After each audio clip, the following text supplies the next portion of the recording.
দেখো, প্রথমে জানতে হবে যে এই রাজ্যে যখন সিইও সর্বদলের বৈঠক ডাকে কিছুদিন আগে, সেইখানে যে ঘটনাটা ঘটে সেটা আগে বাংলার মানুষের কাছে পৌঁছানো দরকার মিডিয়ার মাধ্যমে। আমরা সেদিনকে প্রেস কনফারেন্স করেও বলেছিলাম যে শুভঙ্কর সরকারের নির্দেশে, প্রদেশ কংগ্রেস সভাপতির নির্দেশে আমরা যখন যাই, সেই মিটিং এ পার্টিসিপেট করি আমরা 4 জন। 1, 2, সেই মিটিং ছিল রেশনালাইজেশন অফ পোলিং বুথের মিটিং। সেখানে বিজেপির প্রতিনিধি জগন্নাথ চট্টোপাধ্যায়, উনি পশ্চিমবঙ্গে এসআইআর হবে এই নিয়ে উনি বক্তব্য রাখা শুরু করেন, এবং সেই মিটিং এর ভেতরে একমাত্র জাতীয় কংগ্রেসের পক্ষ থেকে আমরা প্রতিবাদ করি। এবং সেখানে একমাত্রতে জোর দিলে তাহলে কি তৃণমূল কংগ্রেস প্রতিবাদ করেনি তুমি বলতে চাও? একমাত্রতে জোর দিলে কেন? কেউ যদি মিউ মিউ করে প্রতিবাদ করে তার দায়িত্ব আমাদের নয়, খুব পরিষ্কার ভাবে বলে দিচ্ছি।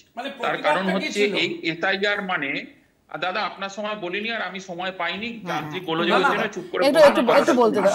আমি শুধু শঙ্কু বলতে দাও বিবাদটা কি ছিল যে এসআইআর হবে না? আরে ভাই, আর ওনার ধৈর্য নেই, ওই ভেতরে কথা বলেন না, বাইরে চেঁচান। না না, শুনতে যাই, বলতে দাও না। এই তৃণমূলের না, ও শঙ্কু বলছে, ও তোমায় গুলিয়ে ফেলছে। এত চেঁচিয়েছে যে গোটা পাহাড় পর্বত ভেঙে পড়েছে। হয়েছে, এবার থামো। সেটা হচ্ছে যে বলতে দাও শঙ্কু, বলতে দাও। শঙ্কু বাইরে আছে, যান্ত্রিক গোলযোগ হচ্ছে। আমরা যে বক্তব্য সেখানে রেখেছি খুব পরিষ্কার ভাবে আমরা দ্ব্যর্থহীন ভাষায় এই আমাদের সিইও মহোদয়কে বলেছি যে আপনি কি সমর্থন করছেন এগুলো?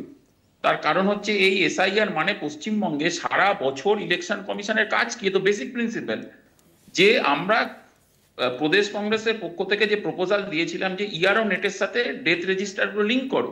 তার কারণ আমাদের অবজেক্টিভটা কি? Proper voter list, error free voter list, dead voter হাঁটাতে হবে। ডেড ভোটার দিনের পর দিন জমতে থাকছে পাহাড়ের মতন সিইও দপ্তরে, কখনো ডিইওর দপ্তরে, কিন্তু একটাও ডেড ভোটাররা সরায় না। এটা সারা বছরের কাজ নির্বাচন কমিশনের। হঠাৎ করে আজকে নতুন করে এই এসআইআর কে কেন্দ্র করে সামনে রেখে রিগিং করব। বিহারে দেখেননি কি হয়েছে? সুপ্রিম কোর্টে থাপ্পড় খেতে হয়েছে।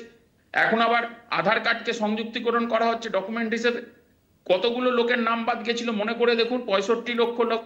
সেখানে রাহুল গান্ধী প্রতিবাদ করেছিলেন, সামনে থেকে লড়ছেন। এই যে তৃণমূল কৃতিত্ব একমাত্র মমতাদির জন্যই। শুনুন, এটা রাহুল গান্ধীর নেতৃত্বে এটা হচ্ছে। এবং সব থেকে বড় কথা জেনে রাখুন মৌপিয়া, সেটা হচ্ছে যে এই ঘটনা ঘটার পরে আমরা সেখানে প্রতিবাদ করি এবং সেখানে আমরা পোস্টার গলায় ঝুলিয়ে আমরা নিয়ে যাই, নো পলিটিক্যাল এসআইআর। কোনো রাজনৈতিক ফন্দি বেঁধে রাজনৈতিক কারণে এই এসআইআর পশ্চিমবঙ্গের মাটিতে হবে না। এবং এই এসআইআর মানে জেনে রাখো সিএ এর একটা, এনআরসির একটা ধাপ। এই ধাপগুলো বুঝতে হবে। এই 65 লক্ষ নাম বাদ যাওয়ার পরে তোমাদের মনে নেই প্রেস কনফারেন্সে তোমাদের চ্যানেলেই আমি তো দেখেছি যে মাননীয় শুভেন্দু অধিকারী এলওপি পশ্চিমবঙ্গ, উনি বলছেন পশ্চিমবঙ্গে 1,25,00,000 নাম বাদ যাবে। কেউ না কেউ বেশি যাবে। বলতে দাও শঙ্কু, বলতে দাও। উনি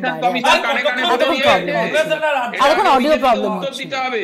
পশ্চিমবঙ্গে বিজেপি যেটা চাইছে সেটা হচ্ছে যে এই এসআইআর এর মাধ্যমে এনআরসি সিএ লাগু করো, মানুষকে খেপিয়ে তোলো এবং মানুষের ভোট কি করে কাটা যায় তার ব্যবস্থা করো। 6% খেলা পশ্চিমবঙ্গের ভোট।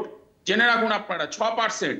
সেলসম্যানের টার্গেট নিয়ে বসে আছে কি করে 5% আমরা কাটবো। ভালো করে হিসেব মিলছে এবং আগামী দিনে যে মিলবে।